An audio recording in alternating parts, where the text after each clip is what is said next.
قد أفلح المؤمنون الذين هم في صلاتهم خاشعون সফল হয়েছে তারা ঈমান এনেছে যারা। কার কথা? সফলতার মানদণ্ড আল্লাহ দিয়েছেন ঈমান। আপনি যদি টাকাওয়ালা হন আপনি সফল না যদি ঈমান না থাকে, ঠিক কি না? আপনি যদি ক্ষমতাওয়ালা হন আপনি সফল না যদি ঈমান না থাকে, ঠিক কি না? আপনি অনেক বড় সেলিব্রিটি কিন্তু ঈমান নাই, আল্লাহর মানদণ্ডে আপনি সফল না, ঠিক কি না? এজন্য আল্লাহ বলেছেন সফল হয়েছে তারা ঈমান এনেছে। আমি বলবো সফল হয়েছে তারা, আপনারা বলবেন ঈমান এনেছে যারা। আওয়াজ তুলে বলেন সফল হয়েছে কারা? যারা ঈমানদার তারা সফল। قد أفلح المؤمنون, successful indeed are the believers. তারাই সফল যারা ঈমানদার। তবে যেন ঈমানদার নয়, তাদের 7টা বৈশিষ্ট্য থাকা চাই। কয়টা?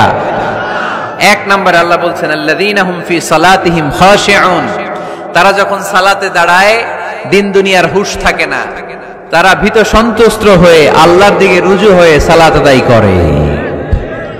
নামাজে যখন দাঁড়াবো দুনিয়ার কোনো হুঁশ জ্ঞান আমাদের থাকতে পারবে?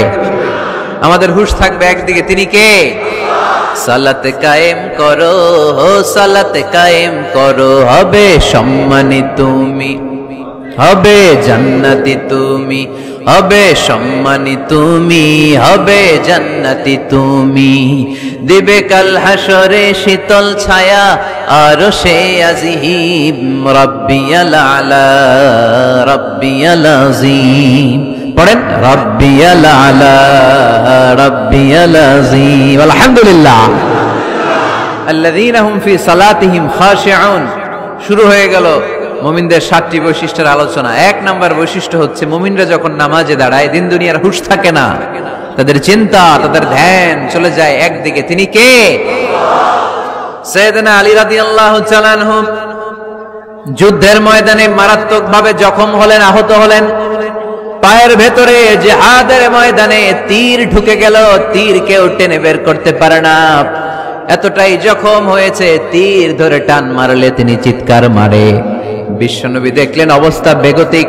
আল্লাহর হাবিব বললেন তীর ধরে টানাটানির দরকার নাই, যেহেতু টান মারলে ব্যথা পায়, ছেড়ে দাও, আজান দাও। বেলাল তুমি আজান দাও, একামত দাও। এক সাহাবীরে বললেন আমি যখন নামাজে দাঁড়াবো, আলী যখন নামাজে দাঁড়াবে, নামাজরত অবস্থায় তুমি তোমার নিজের দায়িত্বে আলীর পায়ের ভেতর থেকে তীরটা টেনে বের করে ফেলবা। আজান দেয়া হলো, একামত হলো, বিষ্ণু ঈসা ইসলাম নামাজ পড়তে শুরু করলেন। সাইয়েদনা আলী রাদিয়াল্লাহু তাআলা আনহু নামাজে দাঁড়ালেন।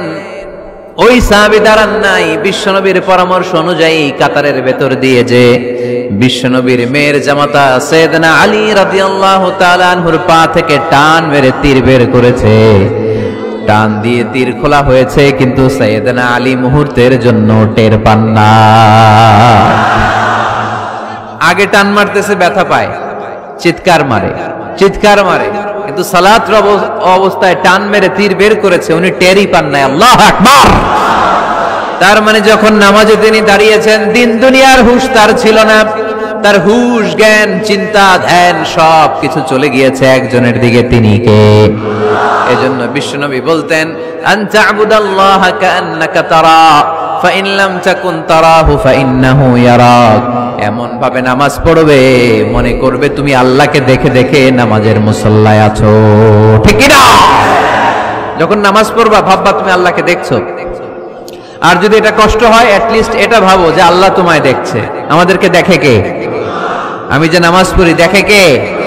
এই চিন্তাটা মাথায় থাকার দরকার আছে না নাই?